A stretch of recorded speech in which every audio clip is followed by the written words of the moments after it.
Let me tell you that. They're deranged here tonight. That's very good for my ego. Now, how about something for my libido? I'm a Port Low in my libido this week. I'm Johnny Carson, the Smith Barney of comedy. I earn my laughs the old-fashioned way. I earn them. This is the, Isn't it funny how an ovation dies into nothingness? Anyway, this is the Tonight Show, the 60-minute program that comes into your bedroom during foreplay. And what you,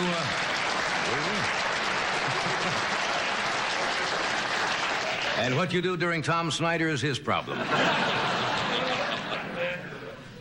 I'm glad you're in a good mood. I hate to talk about audiences who were here the night before. But last night we had and I hate to use this word, lowbrow. Yeah. It is not easy to stand out here and get laughs when you look out and you see an old lady rotating her dress shields. Rim. No, the monologue went so poorly last night, the FBI was going to give me a new identity and relocate me in another state. Break me out. Have them stand by tonight also. You want to have some fun after the show? Yeah. I say what we do. Let's all go down to the phone company and shoot the guy who says you can really save money on your phone bill by looking the number up yourself.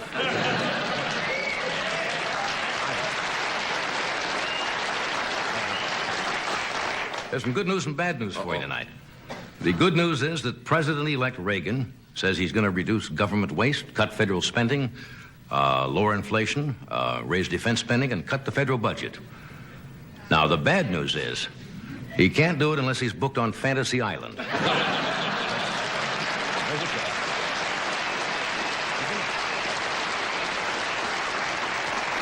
You know, when Reagan was governor of California, they called him a 9-to-5 governor. Apparently, he feels it's better to delegate authority and kind of operate the country like a corporation. Let's just hope it's not Chrysler. Can you imagine a 9-to-5 president? Now, what that means is, the Russians call after 5 on the hotline. They get a recording that says, "Hi, this is Ronnie. Sorry, I'm not here right now. But if you're declaring war, please wait for the beep." How many of you were in the stock market and sold yesterday? Did you see the stock market? I guess, what's the name of the fellow that... Granville. Apparently has a list of customers, and he told them the day before yesterday to sell everything, and the stock market dropped about 24 points yesterday, and I don't have him as a broker. I have a great broker. E.F. Schneer. E.F. Schneer put my life savings into Gooberans. No, they're like Krugerrands, but they're Gooberans. They're filled with chocolate, and they have a likeness of Goober from Hee-Haw on them. They're called Gooberans, yeah. Schneer called me today, as a matter of fact, and they said, "Don't worry, Johnny, your money is safe in blue chips." And I said, "Stocks?" And they said, "No, we pick them up frozen in cow pastures in Montana." Blue chips. They make great paperweights. Don't knock it. Did you see this? President Carter has about, another 16 days or 15 days as president. And today he is... You're cruel. Today he was seeking a 22% pay raise for high-level federal officials, including the cabinet and the Congress, and including a 22% pay raise for his own pension. Absolutely. I think Carter's giving us the January surprise we were looking for in October. Took him 4 years, but the president finally came up with some legislation that Congress agrees with. 22%. Governor Brown was in the news. Our Governor Jerry Brown out here gave the State of the State address today in Sacramento, and Governor Brown said, I quote, "California has gotten itself out of a bad space and some good karma is coming down." And during the speech, Jerry Brown had a double-talk interpreter for the mellow-minded.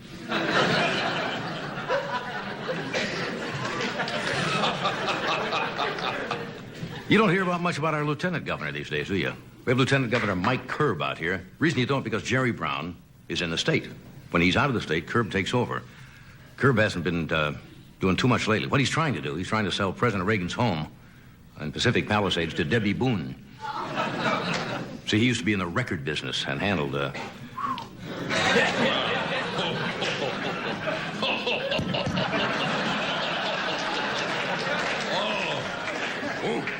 Wow. What? Reaching. That's a reacher, isn't it? Yeah. We got a good show tonight. Yes, we do. Bum Phillips is with us tonight. Right. Houston Oilers.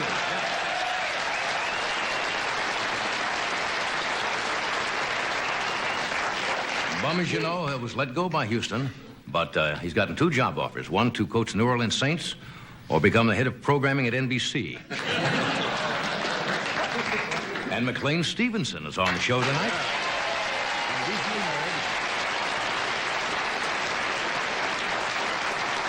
Who recently married a lovely girl on our staff here on The Tonight Show, Ginny Fosdick. And Ginny did not know it, but she was shocked. She found out today that they were really married by Tim Conway in disguise. So we're not sure if he...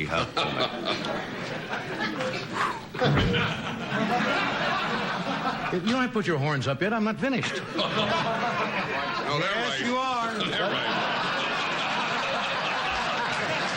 And we have a fine actor, James Wood, is with us tonight. Right. Woods and the mighty Carson Art Player.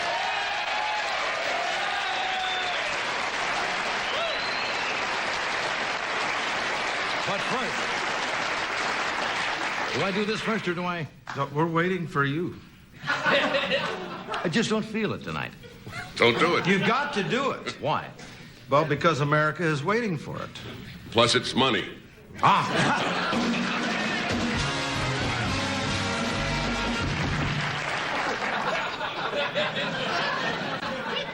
Tonight, we'd like to welcome the new Bic Roller with the tough point. It lets you go with the flow.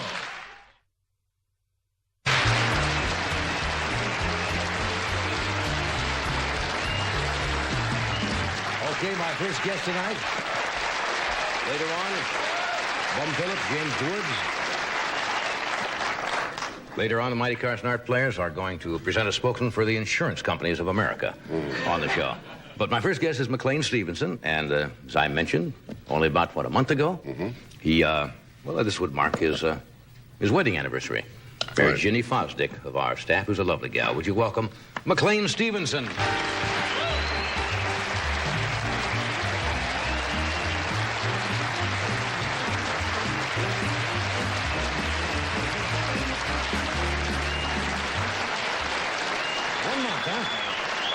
Yes, son of a gun, you newlywed, you? Yeah, and they said it wouldn't work. Yeah. You One still have month, that flush look of a happy girl. Of a new group? I got to tell you something. I'm going to be very candid. I have never been as nervous in my life as I am right now. Beneath this incredibly handsome, otherwise casual facade, there lurks a huge bowl of Jell-O. Why tonight? Well, I've never done this show when I was married. That's true. You know what I'm saying? That's true. Now, it's like if I was a Roto-Rooter man and got a good shot on the show for whatever reason, right? And just got married, I doubt seriously that my bride would hop in the truck with the snake and the plumber's helper and come along. That's true. And I not only married a lady who works for you, who I can't get to bed at the 10 o'clock news, must wait up and re-see the show again at 11:30. Aha. But she's also standing 15 feet away. And it's like... There she is. That's Ginny right over there. Yeah, I want to be very good for her. You know, I don't want to come out here and be a silly buffoon person. In other words, you are... I'm trying to act very grown up, and it's killing me. I see. I just want to go, I don't wear shorts anymore, and waka, waka, waka. You want to be real sophisticated and smooth now that you're a married person. Yeah. Well, I think that's nice. She's a nice gal. Do you recognize the suit and tie? I didn't ask you, Ed. I asked John. I recognized it. Well, Ed did. Well, I have seen that before, haven't I? Yes. Well, more than once, but one particular time. The night you introduced Ginny. Introduced and I. the two of them. Yeah, actually, it's the same suit, the same tie, and the Well, same shirt. you old romantic guy, you. Aren't I something? And the same penny loafers. You're wearing your suit. Yes, my suit. Yeah. You know, if, I don't know whether you know this or not, because she is with the staff, that I get your firstborn.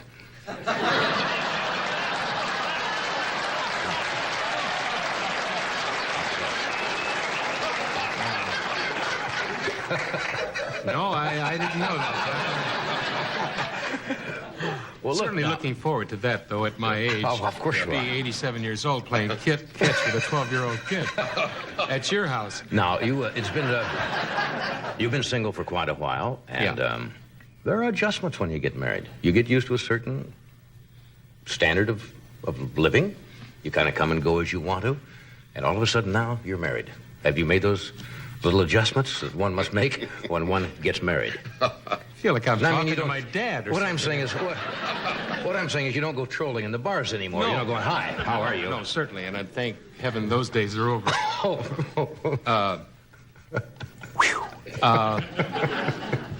Yeah, there are some adjustments, although I don't think... Ginny and I have never really... There's no problems. She's quite tall, But you're, which means that we can drive each other's car without having to adjust the rearview mirror or the seat. That counts for a lot, I good think, in a marriage. Good advantage. But I don't... Well, she snores, which drives me nuts. I have... Do you these sound are like you're on things- the Newlywed Game all of a sudden? I saw that show last night. I went by it, and I couldn't get by the channel quick enough, and I happened to see the Newlywed Game. Now, I don't know where they get these cretins who go on that show.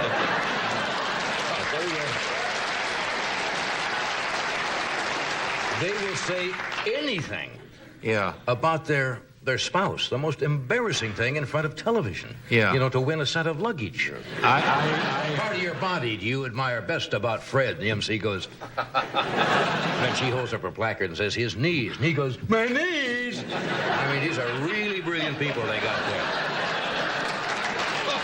Have you seen that? But that's what I feel like all of a I sudden. know. Well, there was a time in my You life... just told her she snores. I know, and I feel embarrassed, but I do hope I get the luggage. I see. Well, just go to the commercial. Okay, I'll go to the commercial. We'll do a commercial, and he'll calm down, folks, and we'll come back to this married fellow in a moment.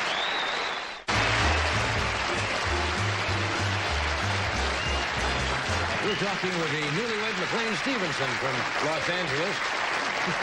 Yes. No, I'm kidding you about this, but I know what you're going through. Lots of things to do now. Well, I'm going through great You stuff. were living in I what, love a this little life. apartment or a house, or now do you have to... Oh, boy. Relocate? That's, okay. When, about 4 months before Ginny and I got married, I Right. bought a house. Good. Yeah, sort of a country-type house out in the country, and not terribly big, and in need of some repair and a lot of decorating. But I figured between the swap meet and Goodwill, I could handle it. Was that one of those houses where you read the ads and says, great house for man handy with tools? Yeah, right. It was... You know you're in trouble. When I drove up with the blue-haired lady with the big Cadillac with the gardenia on the aerial, the real estate lady, she said, this one's got real curb appeal, but it's a fixer-upper. A fixer-upper, Yeah. I said. So I paid what I thought was a lot of money for it, and I planned to sink close to $5,000 into the sucker fixing it up. Yeah, I was going to do a lot. Really renovated, huh? Yeah, really go through it from top to bottom. No, I was just going to put some shag rugs and some, cardboard closets up and start living. And I kept the apartment, thank God, so that I'd have a place to work out of, as they say, while they were doing the renovating. Uh-huh. And then Ginny and I ran away and got married. And Ginny had just bought a condominium, which is a little bit, well, it's a good investment. It's a little bit like living in a granola box. It's kind of filled with a lot of fruits and nuts, and the rest are flakes. So you didn't cotton to that, huh? That's certainly not an indictment of my bride. It just Of happens to course. be one of those West Los Angeles places that they, unbeknownst to the people living in it, converted it one night from apartments to condominiums. You woke and up the next morning and you were in condominium. There you are. So we are actually living in the condo, as they say, and I'm still using my office as a closet. We have the longest walk-in closet, it being 2.5 miles away from where she lives. A little awkward in the morning to run down in your jockey shorts to find a pair of pants to wear, Yes, but but- we'll work it out. The house we are going to redo. I had I had really planned. Have you flown recently? Well, I mean, it does have something to do with what I'm saying, so I'll yes, get on yeah, with it. yeah. I can remember on the days You want to we know used exactly when I flew? Is that important? No. Yeah. But I can remember flying when you get a little throw-up bag and a little brochure that you could buy a rubber balloon 747 and luggage tags, and that's all. Now you can decorate your home with the catalog they put in there. Right. Have you seen that? On the airlines, you mean? Yeah. With the furniture and stuff. Right. I'd planned to order some of that kind of stuff. Oh, from the airline catalog. So I figured for about $5,000 I'd have this thing looking real good. Then I took Ginny up there, my bride, and we're probably going to put close to $500,000 in that sucker. I had Freshen the house up. Yeah, just freshen it up a touch here and there. I was going to have a very small kitchen. The kitchen now, when we're through with it, will be as large as the house, so we will be adding on, as they say. That's an important part of the home, is the kitchen. Well, it's interesting. When I was single, the guy that I had an architect who had, he wasn't full-fledged. He'd been at, I think, Caltech nights for 3 weeks. I had a pickup truck and a slide rule, and so I had complete confidence in his ability. He was just going to put some walk-in closets in. And I fired him immediately because he thought it would be foolish to spend more than $10,000. We're really going to do a job up there. Yeah, sounds nice. Yeah, it should be ready about 84. It's 84. Are you good at those things around the house? I mean... Not really. You mean, am I a good fixer-upper? Yeah, I love to try, but I will accomplish what I set out to do, but I will screw up everything else so bad that a simple job like redoing a light switch will end up costing me $1,500 because I've torn the entire wall out. Better to pay somebody and watch them do that because they do it skillfully. It's funny to watch these guys do their work. We have 35 Hispanic-speaking people who really do work. Right. And then the foreman, and he has 4 guys that oversee all the stuff. Every time I drive up there, they're playing cards or reading the sports page. And the minute they hear my car, which has a bad muffler about a block down the street, they hear this, and I'm shifting gears in my little car. They're busy when you arrive, eh? The nails are really flying, and those suckers are just wailing away. And the other day, I drove down, got out of the car, walked back, and they were all playing cards. Now, what the heck? It's only $55 an hour each. Now you eloped, therefore you missed the usual kind of bridal parties and things that are held. So this could leave you rather short of, say, cups and saucers. Now, being a bachelor, having been a bachelor at times in my life. Yeah. Well, no, I wasn't. Several times in my life. Very often you do not end up with the select pieces of cookware. Yes. When the final spiff is made, you get the colander, and a spatula that looks as bent out of shape. And you navigate with that stuff for about 6 months until you lock onto some girl who starts bringing stuff to your house. That's true. Everybody's been through that. You end up with some mangled knives and forks, that have fallen into garbage disposal. Yeah. I got custody of an electric blanket with no cord, 2 pieces of enamel cookware, and a complete set of Melmac. Melmac is nice, though. Yeah, it is. I hope you're real happy. I am. I'm delightfully happy. And I thank you for introducing us. By the way, you were responsible I remember for that night. And we will send you the first board. We're going to take a break. We're going to be right back after this. Stay where you are.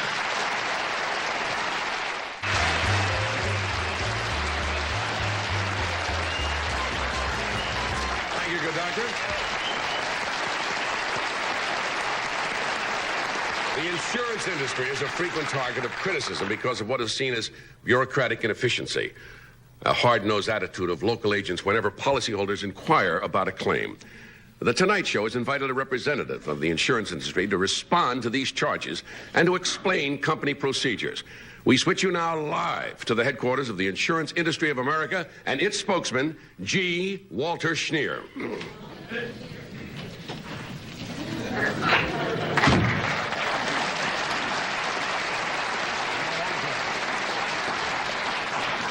How do you do? I'm the official spokesman for the National Organization of Insurance Companies. That, of course, stands for Salesman for Health, Auto, Fire, and Theft, or as we call it, SHAFT. As you can see here, our industry symbol is an eagle.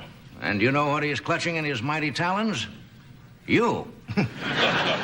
And if you've had any dealings with us, you know where he's clutching you.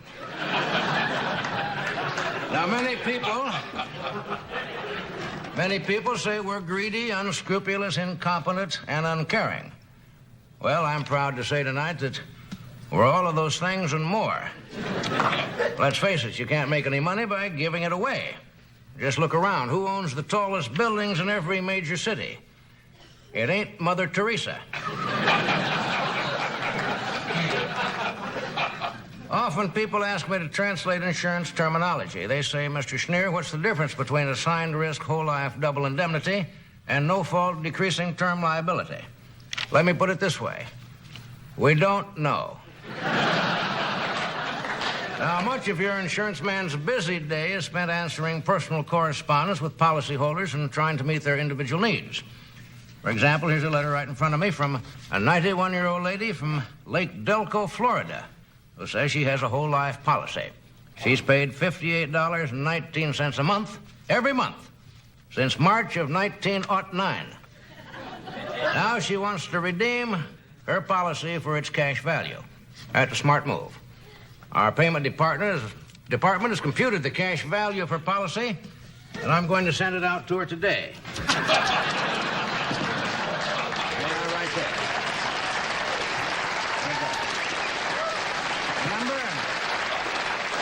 Remember, insurance is people. If you sign with us, you'll get our good hands. And remember, even when we cancel you, you'll still get our good finger. Now, some of our detractors have charged that we use the requirement of a physical examination as a means of screening out senior citizens from purchasing life insurance because we consider them poor risks. Now, that's a misconception. Naturally, we require a minimal standard physical examination. As a matter of fact, right back here, we have an 87-year-old gentleman who's taking one of our physicals right now. There he is. Now, he does another 32 miles, and we might just give you a policy.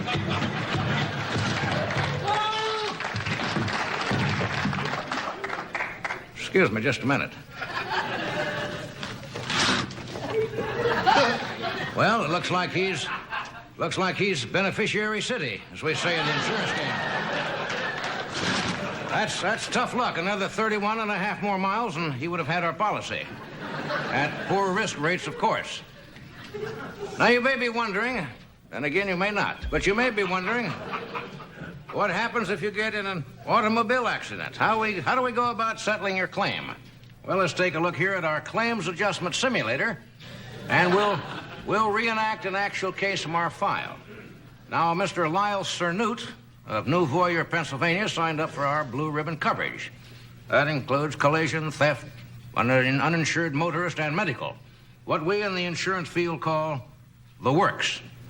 Now, Mr. Cernute never had an accident, not even a parking ticket. One day he was motoring down the street here, came to an intersection, came to a complete stop. At the stop sign, Mr. Cernute looked both ways. Now, he is struck by a disabled...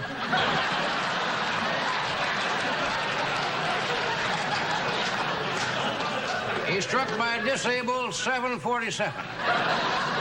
Now, what did we pay to this man? Not a penny. You see, Mr. Cernute made one mistake. He didn't buy flight insurance. Sounds like our hotline insurance.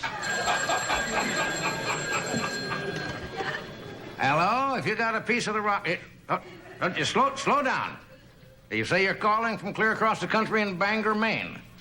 Your house is completely engulfed in flames, and your policy was destroyed. What's your name? You don't have to worry, Mr. Robespierre. I think I've got a copy of your policy right here. If you just hang on a second.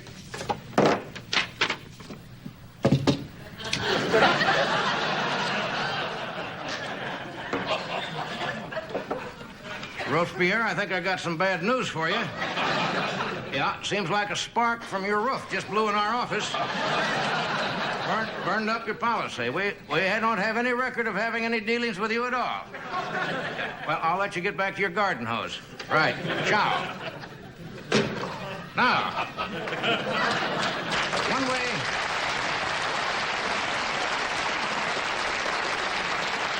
You people in the office here kind of like that. One way we save you money is by investigating insurance frauds. Let me give you an illustration of what I mean. Now, This poor man here is a foreman at one of our leading factories, and he claims, because of an already weakened heart, to have fallen 87 feet. Now, let's test him and see whether his claim is legitimate.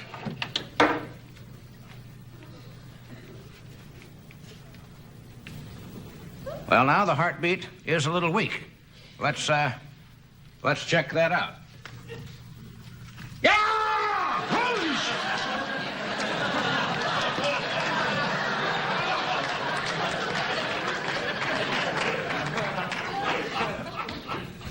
Yeah. Well, it seems that was a legitimate claim. And we would have paid it except for one small thing.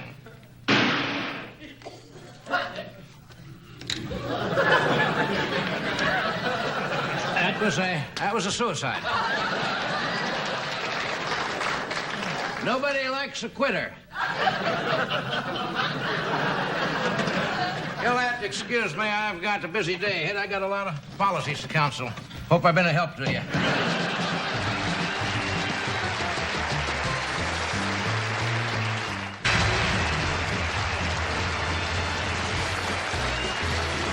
My next guest. Thank you, Doc. Well, we're back. My next guest is a very gifted young actor. You've seen in a lot of things. He's soon going to be in 2 major motion pictures, one called Eyewitness and Fast Walking. Would you welcome James Woods?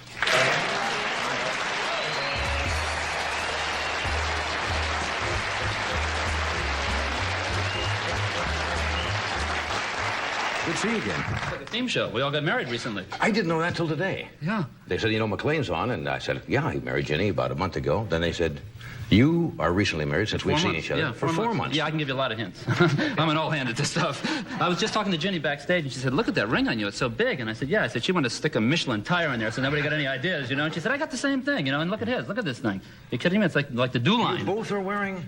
Major wedding rings. Major commitment here. Oh, when they really want to let people know that you are married, yeah. Out comes the large... They want to keep the rats at bay. Large band.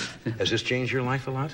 Yeah, it really has. It's so different from any other experience. I mean, yes. It's a commitment because it's so official in a way, and you find out that, remember all those things your mother used to tell you when you were a kid? Those little things you say, Ma, please, will you? And then you find out it's true. You got to save your money, which I never did, and she was right about that. And if you want to get serious about a woman, spend 3 hours with her in the kitchen, and then you know. You know what I mean? Because you're in a small space with major implements of destruction, and you know what the relationship is about. I said, Ma, how about the bedroom? She says, turn out the lights, get under the sheets. They're all the same, but you get in that kitchen, you know the difference. That was your mother's advice. Yeah, well, I think it was my mother. Yeah. Yeah. Did your mother ever give you any advice? What kind of advice did she ever give you about marriage? Not really. No. Any that I can remember. Really? My father-in-law one time said it's very important the night before you go to sleep to kiss each other before you go to sleep. Never go to bed mad. That's true, actually. It's like we have not gone to bed in 6 years. And they say I shouldn't have said that either. That's a little humor there. But you see what happens? You get married, and all of a sudden you think, now I got to watch what I say, because all of a sudden you have. I mean, when you come into this world, you're Irish, you're French, whatever. You get married, all of a sudden you're Sicilian. You know what I'm saying? All of a sudden it's like, I got a woman whose integrity I have to respect, and you draw that kind of line, and all of a sudden you become very aware. I mean, you can't come out here and sleaze around. Now the basis of, see, we got a dull show here, because all of a sudden we got all these married guys, right? Yeah. And all of a sudden you have to say, I can't make jokes, and the basis of humor, of course, is total sleazery. So there we're stuck. Well, you can make jokes if they don't take you too serious. But it's important you don't go to bed mad. Absolutely. If you have a fight. Absolutely. But sometimes you do. Well, I think that Are you quick to anger? I am. I used to be quick to anger, but what I have found, even in the few months we've been married, and the time we went together before, that what has happened is that when you've made a commitment to the future with someone you love, all of a sudden you think, now, am I going to drag this on for 4 months like I used to, or 8 months, or 4 days, or whatever? Or am I going to say, look, I got a whole lifetime with this person. Why waste the next precious few hours being angry? Because you know what? You're never really that angry about what you think you're angry about. All you have to do is work it out and communicate. And when you communicate, it's terrific. And I found, when I was single, so many people used to give me all these theories about things. All the single guys would say, I can never find a woman, married guys I've talked to have been married a long time. I'd say, I don't know why I'm not happy or anything else. And I finally figured out that it's and I hope this doesn't sound too pompous, but it's really, honest to God, right under your nose. It really is. Yeah. If you want to know, if I were Robert Blake sitting out here philosophizing, you know what I mean, about things, I would honest to God say you have to turn around, and everybody, there's 60 million people watching the show. To the 30 million to wear the pants in the family, or at least, I don't know. That's supposed to be out now. You say nobody's supposed to wear the pants. Nobody wears. Well, okay, the 30 million wear the jock straps in the family. I just want to say, if you want to be happy, just turn to the one right there, the one you're with, the one you love, that's the one that'll get you through it. And it's amazing the support you can get from somebody you love who's committed to you, and people are avoiding it all the time. They're avoiding the essential issues of life right now. I think we've been, for the past decade, we were so turned around, with everything. And all of a sudden now, you realize that those old values are really going to save us. You sound like you're coming unglued. You've I'm totally coming unglued. You've only been 4 months and you're manic already. Well, it's like there's this whole new future. It'll all settle down. You'll find yourself in a few months talking slowly and not being so, Well, it just amazes me, I mean, all these old values all of a sudden really work, Well, the advice is always easy to give. Communication. You must have tolerance and understanding. Yeah. Those are all nice things. But sometimes it gets to the point where your tolerance gets a little thin and your patience gets just a little hairy. And then it's, you want to go to the moon. You're back to Jackie Gleason. You're going to the moon, Alice. Wacko. Now, I know you're not supposed to do that, but there are times. Now, there's nothing wrong with arguing either, you see. But oh, no, you got to argue. You must have a fight occasionally. I don't mean a fight with lethal weapons. No chainmail. No, I don't mean that kind of a fight or hitting, but I mean you must have verbal exchanges once in a while, because if you don't, you store it away in there. Yeah, and then it can take the littlest thing and then to set one off. Like, where have you been?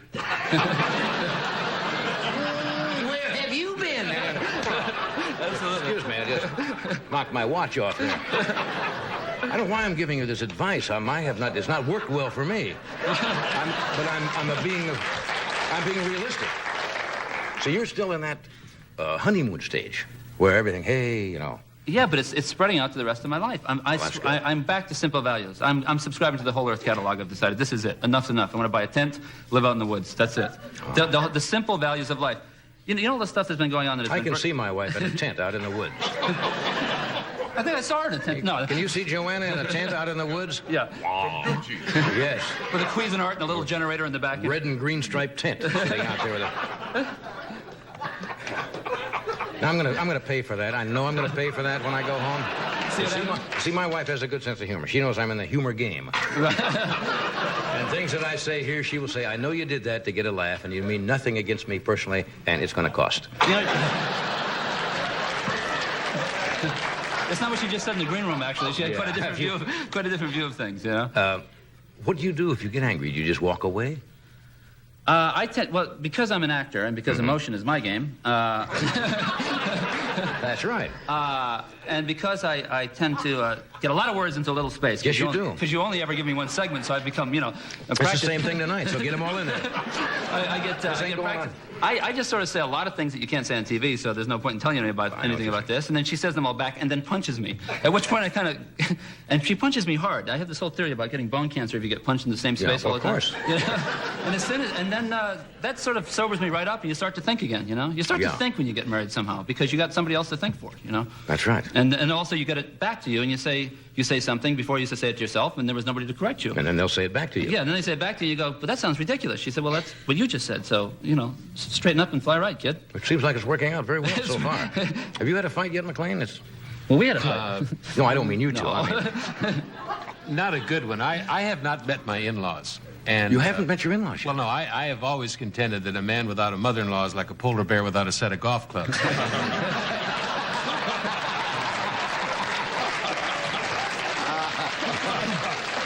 I've got to do a commercial here. I'll do this. We'll be right back to Newlyweds.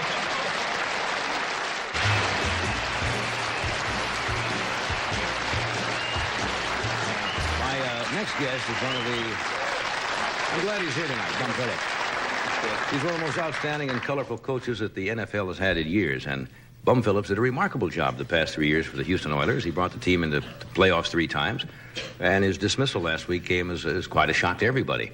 But I understand he's got some plans for the future. Would you welcome Bum Phillips?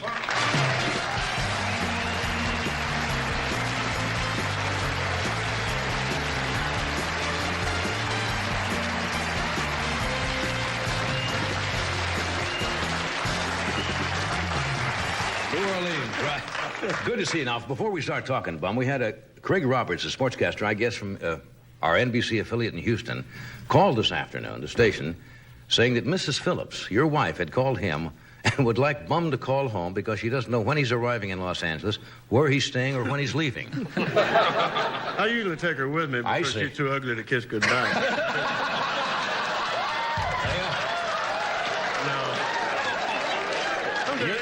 You're gonna get canned twice in 1 week if you keep that up. Your wife has got a sense of humor, obviously. Yeah, she does. She puts up with me. Yeah, that did guy you? there talks faster than I can listen. I'll tell you. What? You know, being a coach, whether it's professional or in collegiate sports, has got to be a very hairy job. Because you did a remarkable job with a ball club, brought them to playoffs 3 times, and all of a sudden, they say you're out. Now, They meant it, too. Yeah, I guess they did. Did that come as a surprise to you? More of a shock than a surprise. I thought I was going down there to renegotiate. Yeah.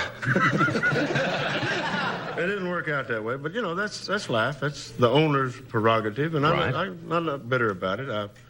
I'm a little upset about the way they did it, but not the fact that they did it, because that's their right. I don't care. That happens in I'll get all another professional job. activities. Sure. But I guess they feel that if you're not a winner all the time, but everybody can't be a winner every year. There have to be somebody who comes in second or not make the playoffs.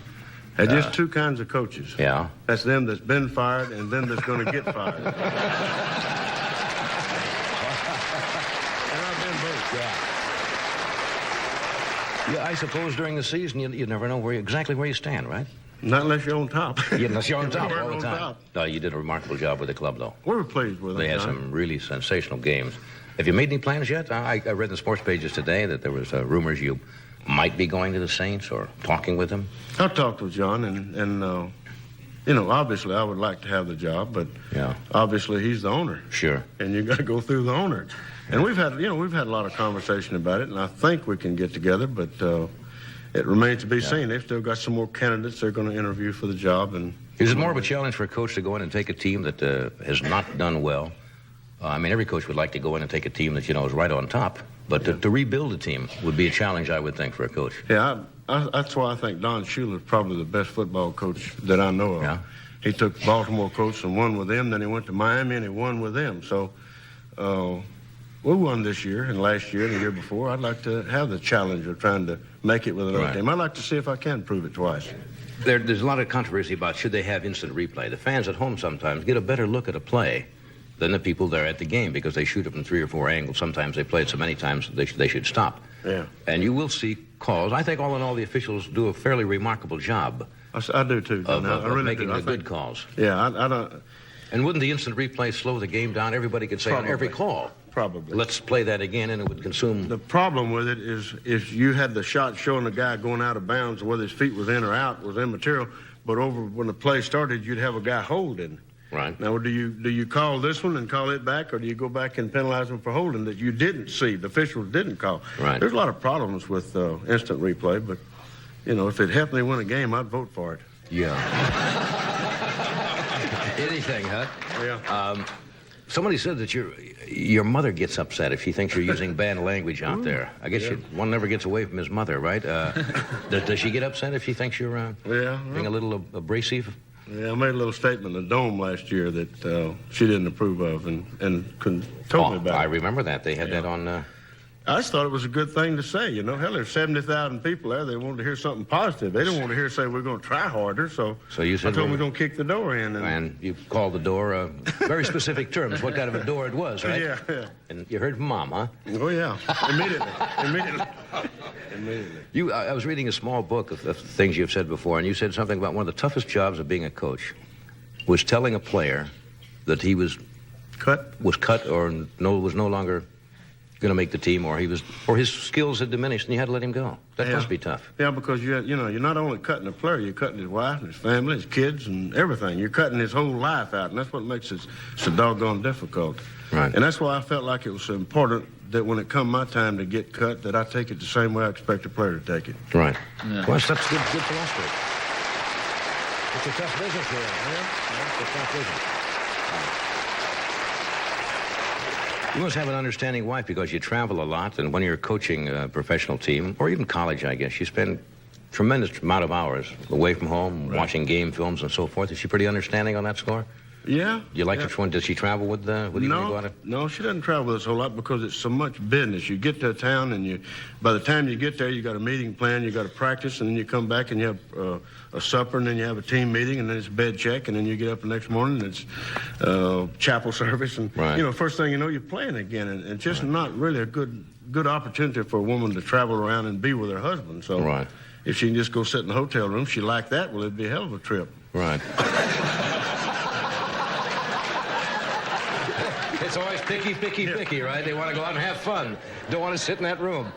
You've told this story so many times, but how did the term bum come about? That's not your real name, of course. No. It's kind of a strange name. O-A-I-L. If you can pronounce it, you can have it. Oil? O-O. Like I had a W.